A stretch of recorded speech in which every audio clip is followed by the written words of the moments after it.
Hello, का करके चल गइल? सब लोग का कहता?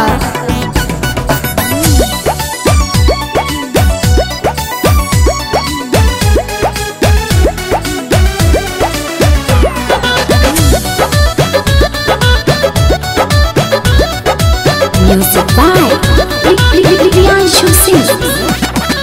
जहिया से गइल बाड़ा मारो में से मिल के कवनो इलाज नहीं होत हमारा दिल के।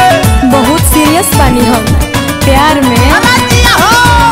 जहिया से गइल बाड़ा मारो में से मिल के कवनो इलाज नहीं होत हमारा दिल के। भर भर के लोग पहचान मांगता, गाँव भर के लोग यार मानता, बाकी हम दिलवा फतार मानता। गाँव भर के लोग यार मानता, बाकी हम दिलवा फतार मानता। अरे पगलू, तारा नौ से छूटता, गाँव में मोर हाला हो गइल बा हो।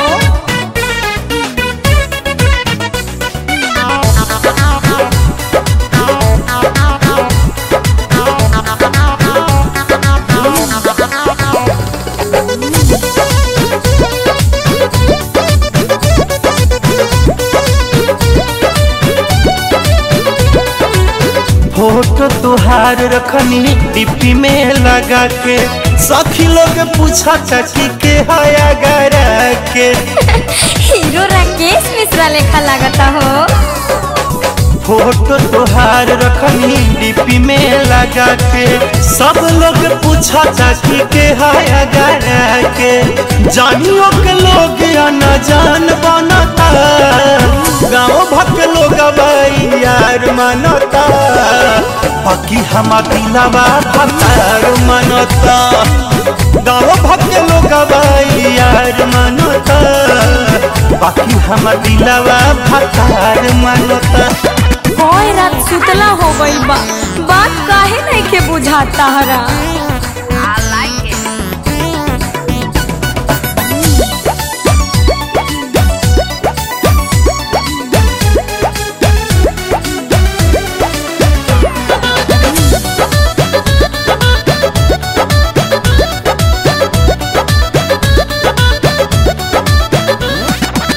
कैसन बीमारी तू तो देख गइल दादा, दिनों राती रहत मिजाज सदा सदा। मिठाई भी अब कसाई लेखा लगता हो। कैसन बीमारी तू तो देख गइल दादा, दिनों राती रहत मिजाज सदा सदा। हंसियों में लोग मेहमान मानता, गाँव भक लोग यार मानता, बाकी हम दिलवा फतार मानता। गाँव भक लोग यार मानता, बाकी हम दिलवा फतार मानता। आवा या पापा जी से बात करे के न पड़ी तारा।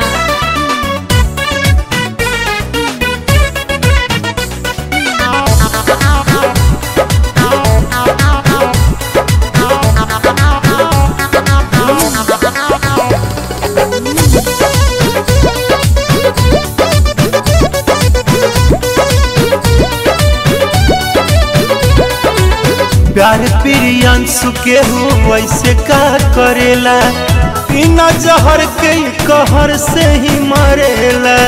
सांस भी चलता ताहरा नाम से हो। प्यार अनिल के हो वैसे का करेला, बिना जहर के कहर से ही मरेला। रब भी राकेश संग साथ मांगता, गाँव भक लोग यार मानता, बाकी हम दिलवा फतार मानता। गाँव भक लोग यार मानता, बाकी हम दिलवा फतार जानता।